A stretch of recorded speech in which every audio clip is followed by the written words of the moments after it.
Voici Emmanuel Macron et Volodymyr Zelensky qui s'avancent vers les pupitres et qui vont donc s'exprimer à l'issue, et il faut le noter, d'1 h 30 d'entretien. Donc on nous avait annoncé grosso modo 30 minutes d'entretien, ça a duré 3 fois plus. Monsieur le Président, on va les écouter. Cher Volodymyr, en direct. les ministres, c'est parti. Messieurs les ambassadeurs, mesdames et messieurs, c'est un plaisir et un honneur d'accueillir de nouveau à Paris le président Volodymyr Zelensky. Merci, cher Volodymyr, d'être là. Et à travers vous, c'est à toute la nation ukrainienne que la France adresse un message d'amitié et de soutien qui est clair et sans ambiguïté. Nous sommes et nous resterons résolument aux côtés de l'Ukraine. Il en va de l'intérêt du continent européen et de notre sécurité. Depuis plus de 3 ans, l'Ukraine mène un combat qui dépasse ses seules frontières. C'est le combat de la liberté contre l'oppression, du droit contre la brutalité.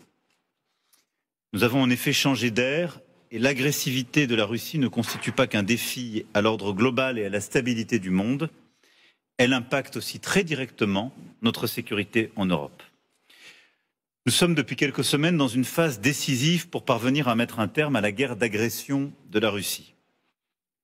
Je salue ici l'initiative du président Trump qui vise à aboutir au plus vite à une diminution puis à une cessation des hostilités dans un séquençage qui doit nous aider à parvenir à une paix solide et durable qui garantisse la sécurité de l'Ukraine et la stabilité sur notre continent. Et ces dernières semaines, nous avons très régulièrement échangé avec vous, cher Volodymyr, Monsieur le Président, comme avec le président américain Donald Trump et avec nombre de collègues que nous retrouverons d'ailleurs demain sur ce sujet. À Jeddah, le 11 mars dernier, l'Ukraine a clairement exprimé aux États-Unis son accord pour un cessez-le-feu complet et sans conditions préalables pour une durée de 30 jours, alors même que c'est elle qui est victime de l'agression. Nous attendons le même engagement de la part de la Russie. Ces derniers jours, les États-Unis ont échangé, grâce à l'hospitalité de nos amis saoudiens que je tiens à saluer, avec la Russie et l'Ukraine afin de faire cesser dans un premier temps les frappes sur des infrastructures énergétiques et de travailler à un cessez-le-feu en mer Noire.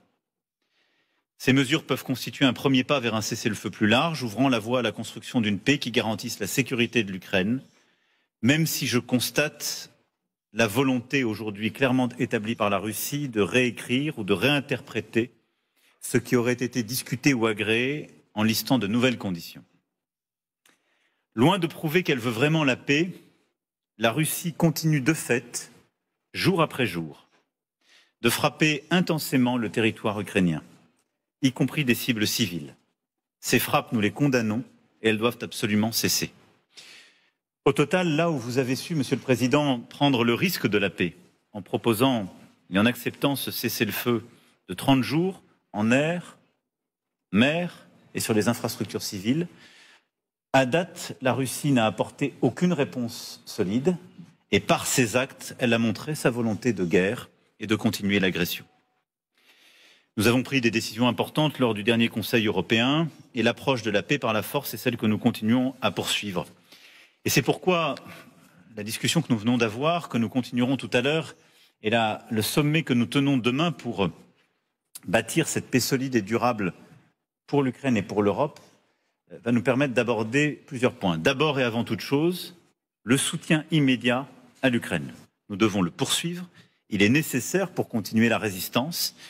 Et j'ai pu annoncer aujourd'hui 2 milliards d'euros supplémentaires de soutien de la France sur le plan militaire à l'Ukraine.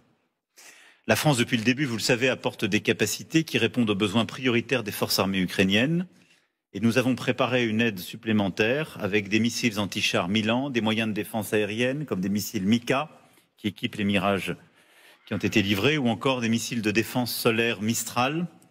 Pour tenir sur le front, les armées ukrainiennes recevront également des blindés VAM, des chars AMX-10RC, mais également de nombreuses munitions, dont certaines téléopérées ou des drones.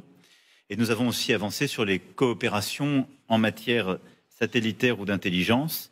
Et ce soutien sera complété également par des productions d'équipements en Ukraine grâce aux partenariats noués avec nos entreprises de défense.